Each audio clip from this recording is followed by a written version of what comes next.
નમસ્તે વિદ્યાર્થી મિત્રો, હાર્દિક સર એકેડમી યુટ્યુબ ચેનલમાં આપ સૌનું ખૂબ ખૂબ સ્વાગત છે. આજનો જે વિડીયો છે એમાં આપણે ચર્ચા કરશું 14મી જૂનના તમામ અગત્યના કરંટ અફેર વિશે. હવે વિડીયો શરૂ કરું એ પહેલાં સૌથી પહેલાં તો આપ સૌને જણાવી દઉં કે આજે 14 જૂન છે અને આજે આપ સૌનું કોન્સ્ટેબલનો પેપર છે. સો આપ સૌને આપની પરીક્ષા માટે ખૂબ ખૂબ શુભેચ્છાઓ. આપ સૌને best of luck, all the best. આપ સૌ ખૂબ સારું પરફોર્મન્સ કરો અને તમે જે તૈયારી કરી છે એના ઉપર કોન્ફિડન્સ રાખો. 100% સફળતા મળશે. અને બીજી વાત કે આજનો વિડીયો છે થોડોક અર્લી મોર્નિંગમાં આજે અપલોડ કરું છું. એપ્રોક્સિમેટલી અત્યારે 5 વાગે છે, બરાબર. તમારે વિડીયો તમને મળી જાય એ મારું આયોજન છે. ક્લિયર? સો કદાચ આમાંથી કોઈ ક્વેશ્ચન તો ના આવે તમારી પરીક્ષામાં, પણ ઘણા લોકો છે રેગ્યુલર ક્લાસ ફોલો કરવા માટે ડેઈલી કરંટ અફેર જોતા હોય છે. ક્લિયર? તો શરૂ કરીએ આજના 14 જૂનના તમામ અગત્યના કરંટ અફેર. હાલમાં જ ઇન્ટેલ અને 3D ગ્લાસ સોલ્યુશન બંને મળી અને કયા રાજ્યમાં એક એડવાન્સ ગ્લાસ મેન્યુફેક્ચરિંગ યુનિટ છે સ્થાપશે? તો ઇન્ટેલ અને 3D ગ્લાસ સોલ્યુશન આઈએનસી બંને મળી અને ભારતના ઓડિશા રાજ્યની અંદર છે એક આખો ગ્લાસ મેન્યુફેક્ચરિંગ યુનિટ સ્થાપશે. તો ઓપ્શન ડી આપણો જવાબ થશે. તો હાલમાં જ છે ઇન્ટેલ અને 3D ગ્લાસ સોલ્યુશન આઈએનસી ઓડિશાના ભુવનેશ્વરની અંદર advance packaging glass core substrate manufacturing facility છે એ સ્થાપશે. ટોટલ આની માટે 31,600 કરોડનું છે રોકાણ કરવામાં આવશે ઓડિશાના ભુવનેશ્વરમાં. ઓકે, આ પ્રોજેક્ટ ઓડિશાને સેમિકન્ડક્ટર મેન્યુફેક્ચરિંગ હબ તરીકે બનાવવામાં મદદરૂપ થશે. ઓડિશાના મુખ્યમંત્રી મોહન ચરણ માઝી છે 1 એપ્રિલે ઉત્કલ દિવસ ઓડિશા રાજ્યની અંદર ઉજવાય છે. સિમલીપલ નેશનલ પાર્ક જે છે ઓડિશાનું પ્રખ્યાત ટાઈગર રિઝર્વ ક્ષેત્રમાંથી પણ એક છે. ઓડિશાના લોકનૃત્યની વાત કરીએ તો ઘુમરા, પછી ગોતીપુઆ, બટુ અને દલખાઈ, આ બધા ત્યાંના લોકનૃત્યો છે. પ્રસિદ્ધ ઓડિશાનું શાસ્ત્રીય નૃત્ય વાત કરીએ તો એ ઓડિસી છે, એ ઓડિશાનું શાસ્ત્રીય નૃત્ય છે. ઓડિશા ભાષા છે એને 2014ની અંદર છે શાસ્ત્રીય ભાષાનો દરજ્જો મળેલો છે. છઉ નૃત્ય, ઓકે, એ ઓડિશાનું મયુરભંજનું પ્રસિદ્ધ નૃત્ય છે. ઉપરાંત તહેવારોની વાત કરીએ તો ધનુજાત્રા, નુઆખાઈ મહોત્સવ, રજપર્વ, રથયાત્રા બધા ઓડિશાના પ્રસિદ્ધ તહેવારો છે. તે પણ પરીક્ષાની અંદર ઘણી વખત પૂછાતા હોય છે. હાલમાં જ સિંગાપોર બેડમિન્ટન ઓપન. હવે જો તમને એક વસ્તુ સમજાવું, કરંટ અફેર માત્ર છે ને તમારા અહીંયાથી પૂરા થઈ ગયા, બરાબર. આ બધું આખું જીકે હતું, એક્સ્ટ્રા સ્ટેટિક જીકે કહી શકો તમે, કે જે થોડું ઘણું કરંટની સાથે લાગતું ઓળખતું છે અને થોડું ઘણું છે એકદમ પ્યોર જીકે છે, જેમાં તમારું અહીંયા ગુજરાતની કલા સંસ્કૃતિ આવી ગઈ, ભારતની કલા સંસ્કૃતિ આવી ગઈ, બરાબર. તો આ ખાસ યાદ રાખજો. આ ટાઈપનું આપણે રિવિઝન જે કરાવે છે તમને ઘણું હેલ્પફુલ થશે પરીક્ષાની અંદર. જે લોકો રેગ્યુલર લેક્ચર જોવે છે, પીડીએફ વાંચે છે અને ટેસ્ટ આપે છે ને, એને કોઈ પણ વસ્તુ નડવાની નથી. ઓકે, ચાલો એના પછી સિંગાપુર બેડમિન્ટન ઓપન 2026ની ટુર્નામેન્ટ થઈ, તેમાં સાત્વિક સાઈરાજ અને ચિરાગ શેટ્ટીની જોડીએ કયા ટીમને પરાજય આપીને ટાઇટલ જીત્યું છે? તો ઇન્ડોનેશિયાની જોડીને પરાજય આપ્યો હતો. એટલું યાદ રાખજો. નામ યાદ નથી રાખો, પરાજય આપે એના નામ યાદ રાખવાની જરૂર નથી, કેમ કે આપણા જ ખેલાડી જીત્યા હોય તો આપણા ખેલાડીનું નામ યાદ ન રાખીએ આપણે. જેમ કે સાત્વિક સાઈરાજ અને ચિરાગ શેટ્ટી બંને સિંગાપુર બેડમિન્ટન ઓપનનું ટાઇટલ જીત્યું છે. કયા દેશની જોડીને હરાવી? તો કે ઇન્ડોનેશિયન દેશની જોડીને હરાવી. હવે જો અહીંયા બેડમિન્ટનની જેટલી ટુર્નામેન્ટ હોય ને, એને અમુક અમુક શ્રેણીની અંદર વિભાજિત કરેલી. જેમ કે આ સિંગાપોર ઓપન હતી તો એ સુપર 700ની અંદર આવે છે, જ્યારે થાઈલેન્ડ માસ્ટર જે છે એ સુપર 300ની અંદર આવે છે. તો આ જે અલગ અલગ કેટેગરીની સ્પર્ધાઓ હોય છે, જેમાંથી આ સિંગાપોર ઓપન સૌથી ટફ હતી, તેમાંથી એમણે આ ટુર્નામેન્ટનું ટાઇટલ જીત્યું, મતલબ કે અહીંયા ગોલ્ડ જીત્યો છે સાત્વિક અને ચિરાગે. ઓકે, બાકી બેડમિન્ટન વર્લ્ડ ફેડરેશન બેડમિન્ટન સંચાલન કરતી સંસ્થા છે, હેડક્વાર્ટર મલેશિયાના કોલાલમપુરની અંદર આવેલું છે. ઓકે, સિંગાપોરની વાત આવી છે. ભારત સિંગાપોર વચ્ચે કોઈ એક્સરસાઇઝ થાય છે? તો કે હા થાય છે. કઈ થાય છે? સિમ્બેક્સ થાય છે. તો આવી જ એક્સરસાઇઝ થોડી ઘણી યાદ રખાઈ દો. જેમ કે ભારત ઓસ્ટ્રેલિયા વચ્ચે ઓઝ ઇન્ડેક્સ થાય છે.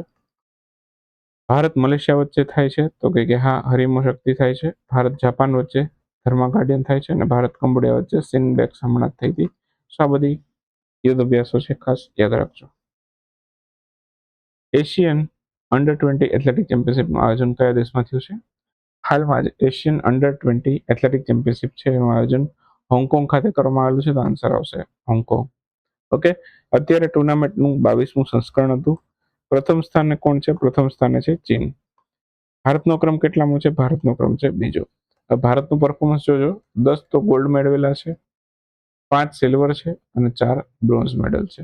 તો ટોટલ આટલા મેડલો મેળવ્યા છે ભારત છે, બરાબર, એ આ આટલા મેડલ સાથે અત્યારે બીજા ક્રમે છે. ક્લિયર? ઉપરાંત વાત કરીએ તો ભારત તરફથી ટોટલ કેટલા ખેલાડી ગયા હતા? તો કે 54 ખેલાડી ગયા હતા, બરાબર. એમાંથી મેડલ કેટલા આવ્યા? તો કે 19. તો સારું પરફોર્મન્સ કહેવાય. ઓકે, ગોલ્ડની સંખ્યા પણ વધારે છે. ઓકે, બાકી વર્લ્ડ અંડર-20 એથ્લેટિક ચેમ્પિયનશિપ 2026 એ ક્યાં થશે? હવે એ અમેરિકાના ઓરેગનમાં કરવામાં આવશે. અંડર-20 ચેમ્પિયનશિપ, બરાબર, એની વાત કરીએ તો 19 વર્ષ કે તેથી ઓછી ઉંમરના ખેલાડીઓ છે, બરાબર, એમાં ભાગ લઈ શકે છે. બાકી વર્લ્ડ એથ્લેટિક દ્વારા બધી ઇવેન્ટનું આયોજન થતું હોય છે એથ્લેટિક લેવલની. ઓકે, સ્થાપના 1912માં થઈ, હેડક્વાર્ટર મોનાકોની અંદર આવેલું છે. ક્લિયર? ભારતની અંદર આ ટાઈપની એથ્લેટિક ઇવેન્ટનું આયોજન કરતી સંસ્થા કઈ? તો કે એથ્લેટિક ફેડરેશન ઓફ ઇન્ડિયા, બરાબર. FAO સોઇલ ફાર્મર હીરો તરીકેનું સન્માન કયા એક ખેડૂતને મળ્યો છે જેનું નામ છે વલ્લુવન? આ ભારતના કયા રાજ્યના ખેડૂત છે? તો આ તમિલનાડુ રાજ્યના ખેડૂત. અગાઉ આવી ગયું છે આ વનલાઇનરની અંદર, પણ ફટાય થોડુંક અહીંયા આપણે ડિટેલમાં સમજીએ. તો તમિલનાડુનો કિસાન ખેડૂત છે જેમને FAO સોઇલ ફાર્મર હીરો પુરસ્કારથી સન્માનિત કરવામાં આવ્યું છે. એમને નાળિયેરની ખેતી, બરાબર, એમની મુખ્ય ખેતી ગણાય છે. ઓકે, અને એમણે મલ્ટી ક્રોપિંગ પદ્ધતિ દ્વારા એક સાથે 14 પાકો ઉગાડીને જમીનની ફળદ્રુપતા છે એને જાળવી રાખી હતી. ઉપરાંત ડોક્ટર MS સ્વામિનાથનને વિશ્વનો પ્રથમ વર્લ્ડ ફૂડ પ્રાઇઝ મળ્યો હતો. ઓકે, અહીંયા આમને ફૂડ સોઇલ ફાર્મર હીરોનો પુરસ્કાર મળ્યો છે વલ્લુવન. ક્લિયર? તો શા માટે મળ્યો એની પણ વાત થઈ ગઈ. ઓકે, બાકી FAO દ્વારા આપવામાં આવે છે. તો 16 ઓક્ટોબર 1945 FAOની સ્થાપના થઈ, હેડક્વાર્ટર ઇટલીના રોમમાં છે, અધ્યક્ષ છે ક્યુ ડેન્ગ્યુ. ઓકે, બાકી વાત કરીએ તો 16 October, okay, world food day અથવા તો આજે દિવસે વર્લ્ડ ફૂડ ઓર્ગેનાઇઝેશન સ્થપાય છે, તો એને આપણે વિશ્વ ખાદ્ય દિવસ તરીકે ઉજવીએ છીએ. ઈસા ફાઉન્ડેશન દ્વારા આ સેવ સોઇલ અભિયાન પણ ચલાવવામાં આવેલું છે. ઓકે, આ બધું યાદ ન રાખો તો ચાલશે. ઓકે, આ થોડુંક કાવેરી નદી વિશે યાદ રાખી લો. દક્ષિણની ગંગા તરીકે ઓળખાય છે, GK માટે ઉપયોગી બનશે. બાકી કર્ણાટકની અંદર કૃષ્ણ રાજસાગર બંધ આવેલો છે, તમિલનાડુમાં મેટ્ટુર બંધ આવેલો છે. આ બંને કાવેરી નદી ઉપર આવેલા છે. ક્લિયર? ચાલો, હાલમાં જ બેબેસિયા સંક્રમણ ચર્ચાનો વિષય બન્યું હતું. એના લીધે કયા પ્રાણીના સ્વાસ્થ્યમાં ગંભીર અસર પડી છે? તો બેબેસિયા સંક્રમણ હમણાં ચર્ચામાં હતું, એના લીધે સિંહ છે એના સ્વાસ્થ્યમાં ઘણી વિપરીત અસર પડી છે. ઘણા સિંહોનું નિધન પણ થઈ ગયું છે, મૃત્યુ પણ થયા છે. તો બેબેસિયા સંક્રમણના કારણે ગીરની અંદર એશિયાઈ સિંહો છે એનું સ્વાસ્થ્ય ખરાબ થયા છે. ગીરના રાષ્ટ્રીય ઉદ્યાનની અંદર આ ચેપના કારણે લગભગ 8 જેટલા સિંહના બચ્ચાના મૃત્યુ થયા છે. આ બેબેસિયા એક પરપજીવી જન્ય રોગ છે, બરાબર, પેરાસિટિક ડિઝીઝ છે. ઓકે, આ રોગ મુખ્યત્વે ઈતરડી એટલે કે ટીક એના કરડવાથી થાય છે. ઈતરડીના જે કરડવાથી થતી હોય છે. ઓકે, બાકી લાલ રક્તકણોને અહીંયા નષ્ટ કરી નાખે છે, જેના કારણે આ રોગની ગંભીરતા પ્રાણીઓમાં વધે છે. છેલ્લે ઘણા પ્રાણીઓના મૃત્યુ પણ થયા છે, જેમ કે અહીંયા સિંહના મૃત્યુ નોંધાયા છે. ક્લિયર? હવે જે રોગ છે, બરાબર, એ પ્રાણીઓથી ફેલાય એને કેવા રોગ કહેવાય? તો કે સાહેબ ઝૂનોટિક રોગ કહેવાય. તો બસ એ જ લખ્યું છે આખા વાક્યમાં. ઓકે, બાકી સંક્રમણ છે ચેપગ્રસ્ત બ્લડ ટ્રાન્સફ્યુઝનથી પણ થાય છે, મતલબ કે રક્ત ચડાવવાથી પણ થાય છે આ રોગ. ક્લિયર? તો એનું પણ ધ્યાન રાખવું પડે આપણે. બાકી ગીર એક જ માત્ર એવું સ્થળ છે કે જ્યાં આપણા ભારતમાં સિંહ છે, જે ગીર નેશનલ પાર્કમાં એશિયાઈ સિંહો છે એ. હવે ભારતની અંદર નેશનલ પાર્ક એટલે કે રાષ્ટ્રીય ઉદ્યાનની સંખ્યા કેટલી? તો કે 4. કયા કયા? Gir national park, blackbuck national park, Vansda national park અને મરીન નેશનલ પાર્ક જે જામનગરની અંદર આવેલો છે. વાંસદા નવસારીમાં છે, બ્લેકબક કાળિયાર વેળાવદરની અંદર આવેલો છે, અને ગીર નેશનલ પાર્ક જે જુનાગઢની અંદર આવેલો છે. જુનાગઢ નહીં પણ અત્યારે ગીર સોમનાથ જુનાગઢમાં છે. બાકી માધવપુર ખેડ મેળો છે એ પણ પ્રસિદ્ધ છે. આ પોરબંદરમાં થાય છે માધવપુર ખેડ મેળો. કૃષ્ણ રૂકમણીના લગ્ન પ્રસંગ સાથે સંબંધિત તહેવાર છે. પ્રોજેક્ટ ટાઈગર 1 એપ્રિલ 1973માં શરૂઆત થઈ. ઓકે. બાકી international big cat alliance Bharat એના સ્થાપક સદસ્યમાંથી એક છે. 2023માં સ્થાપના થઈ. જે મોટી બિલાડી એટલે કે વાઘ, સિંહ, દીપડો જેવા પ્રાણીઓ છે એ બધાના સંરક્ષણ માટે આ ઇન્ટરનેશનલ બિગ કેટ એલાયન્સની સ્થાપના થઈ છે. દેશનો પ્રથમ અર્બન લોકલ બોડી દ્વારા વિકસાવવામાં આવેલો સ્પેશિયલ ઇકોનોમિક ઝોન કયા સ્થળે શરૂ થયો છે? આ પુડુચેરીમાં શરૂ થયો છે. તો આન્સર આવશે પુડુચેરી. ઓપ્શન બી જવાબ થશે. તો આ સૌથી પહેલો દેશનો અર્બન લોકલ બોડી દ્વારા તૈયાર કરેલો સ્પેશિયલ ઇકોનોમિક ઝોન છે. બરાબર. આ હાલમાં જ વિકસાવવામાં આવી રહ્યું છે. ટોટલ 725 કરોડનું રોકાણ આની માટે કરવામાં આવશે. ઓકે. બાકી સ્પેશિયલ ઇકોનોમિક ઝોનનો હેતુ શું? તો કે રોકાણને આકર્ષવું, ઇઝ ઓફ ડુઈંગ છે એને સરળ બનાવવું. તો સેઝ 2005 દ્વારા પસાર કરવામાં આવેલો અને 2006થી અમલમાં આવ્યો. ટૂંકમાં જે આ પુડુચેરીનો સેઝ જે છે 2005માં પસાર થયો, 2006થી અમલમાં આવ્યો. ઓકે. અને ભારતમાં પણ સ્પેશિયલ ઇકોનોમિક ઝોન આવેલો છે જે છે કંડલા. ઓકે. પહેલા અગાઉ એક્સપોર્ટ પ્રોસેસિંગ ઝોન 1965માં આ કંડલા જે હાલના દિલદયા પોર્ટ તરીકે ઓળખાય છે તે ગુજરાતમાં સ્થપાયું હતું. બરાબર. તો એ પણ આપણે યાદ રાખશું. ઉપરાંત કંડલા એ ઇપીઝેડને પાછળથી સેઝમાં રૂપાંતર કરવામાં આવ્યું છે. મતલબ કે જે કંડલા બંદર અહીંયા આપેલું છે એ શરૂઆતમાં શું હતું? તો કે એક્સપોર્ટ પ્રોસેસિંગ ઝોન હતું.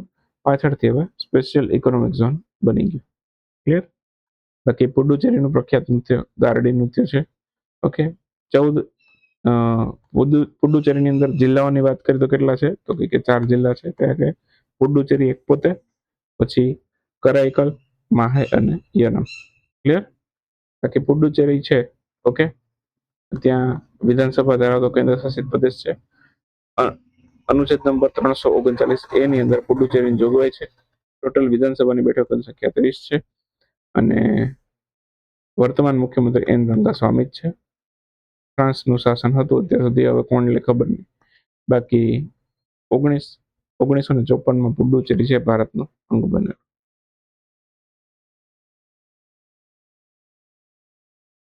કેન્દ્ર સરકારના નાણાં મંત્રાલયના ઈડીની કેડર જે છે એના પુનર્ગઠન માટે મંજૂરી આપવામાં આવી છે. અગાઉ ક્યારે પુનર્ગઠન થયું? અગાઉ થયું 2011. હાલમાં જ કેન્દ્ર સરકારનું નાણાં મંત્રાલય એમણે ઈડી, ઓકે, એટલે કે એન્ફોર્સમેન્ટ ડાયરેક્ટોરેટ, એમના પુનર્ગઠનને મંજૂરી આપી છે. 15 વર્ષ બાદ અહીંયા એનું પુનર્ગઠન થશે. અગાઉ છેલ્લે 2011માં થયું હતું. 15 વર્ષ બાદ હવે એનું થશે. ઈડીમાં પદોની સંખ્યા છે બરાબર એ 2000થી વધારી અને 3000 કરવામાં આવી છે. અને અહીંયા 60% વધારો પણ કરવામાં આવ્યો છે. બાકી ઈડી દેશની મુખ્ય મની લોન્ડરિંગ વિરોધ તપાસી એજન્સી છે. કાળા નાણાંને અહીંયા મની લોન્ડરિંગ એટલે કે કાળા નાણું છે એને ધોળા નાણાંમાં ફેરવવું. બરાબર. એ તો બધાને ખબર જ હોય, છતાં પણ લખ્યું છે. ઓકે. બાકી ઈડીની સ્થાપના ક્યારે થઈ? તો કે 1 મે 1956. ઓકે. બાકી ઈડીનું હેડક્વાર્ટર ક્યાં છે? તો નવી દિલ્હીમાં નાણાં મંત્રીના રેવન્યુ ડિપાર્ટમેન્ટ હેઠળ કાર્યરત છે. ચાલો એક વાક્યના ક્વેશ્ચનો ફટાફટ જોઈએ. તો નોર્વે ચેસનું ટાઇટલ કોણે જીત્યું? તો કે આર પ્રજ્ઞાનંદે. કેન્દ્રીય મંત્રી અમિત શાહે પૂર્વોત્તર પરિષદના 73 વર્ષ પૂરું થવાના અવસર ઉપર અધ્યક્ષતા કરી છે. તો આપણા ગૃહમંત્રી અમિત શાહ શિલોંગ ખાતે તેમણે અધ્યક્ષતા કરી. વિઝા ઇન્ડિયા દ્વારા ભારત અભિયાન માટે કોને બ્રાન્ડ એમ્બેસેડર બનાવવામાં આવે છે? તો આ શાહરૂખ ખાનને બ્રાન્ડ એમ્બેસેડર બનાવવામાં આવે છે. કોણે પોતાની જીવન સ્મરણ જેનું નામ છે the second orbit billion of men dreams of 1.4 billion writers, okay, આ નામનું એક પુસ્તક લખવામાં આવ્યું છે. કોનું છે? શુભાંશુ શુક્લાએ લખ્યું છે.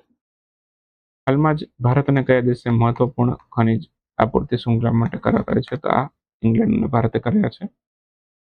અર્જુન પુરસ્કાર વિજેતા બલવિંદરસિંહ ધાલીવાનનું નિધન થયું કઈ રમત સાથે સંકળાયેલા હતા? શોર્ટપુટ સાથે. હાલમાં જ વકીલથી સીધા સુપ્રીમ કોર્ટના ન્યાયાધીશ બનનાર બીજી ભારતીય મહિલા કોણ બની છે? તો એ બન્યા છે વેંકટા સુબ્રમણી મોહના. સુપ્રીમ કોર્ટના ન્યાયાધીશ બનનાર, ઓકે, વકીલથી સીધા સુપ્રીમ કોર્ટના ન્યાયાધીશ બન્યા હોય એવા સૌથી પહેલા મહિલા, ઓકે, એનું નામ છે સુબ્રમણી મોહના. કોણે એઆઈ ડિઝાઇન વાળી મોજારાના 2 ક્વોન્ટમ ચિપ લોન્ચ કરી છે? તો આ માઇક્રોસોફ્ટે કરી છે. હાલમાં જ કઈ પુરુષ હોકી ટીમ એમણે અંડર એશિયા કપ જીત્યો છે? તો આ ભારતે જીત્યો છે પુરુષ under hockey Asia cup. Kosovo world table tennis ચેમ્પિયનશિપનું આયોજન છે એ જીતનાર સૌથી યુવા ખેલાડી કોણ બન્યું? દિવ્યાંશી ભૌમિક એ યુવા ખેલાડી બનેલી છે. ભારતના યુપીઆઈએ કયા દેશના એસીએલઈડીએ બેંક સાથે સમજૂતી કરાર કરી છે? મતલબ કે એકલેડા બેંક સાથે કરાર કર્યા છે. કંબોડિયાની બેંક છે. ભારતે યુપીઆઈ માટે એકલેડા સાથે કરાર કર્યા છે. 1914 બાદ પ્રથમ વખત એક દુર્લભ ડ્રેગનફ્લાયની પ્રજાતિ ક્યાંથી મળી? અરુણાચલ પ્રદેશમાંથી મળી. બસ, તો આ સાથે 14 જૂનનો વિડીયો પણ પૂરો કરીએ. મળશું 15મી જૂનના વિડીયોમાં. ફરી એક વખત આપ સૌને પરીક્ષા માટે all the best, best of luck. Okay, આપ સૌનો પેપર ખૂબ સારો જાય એવી આપ સૌને શુભેચ્છા. ક્લિયર?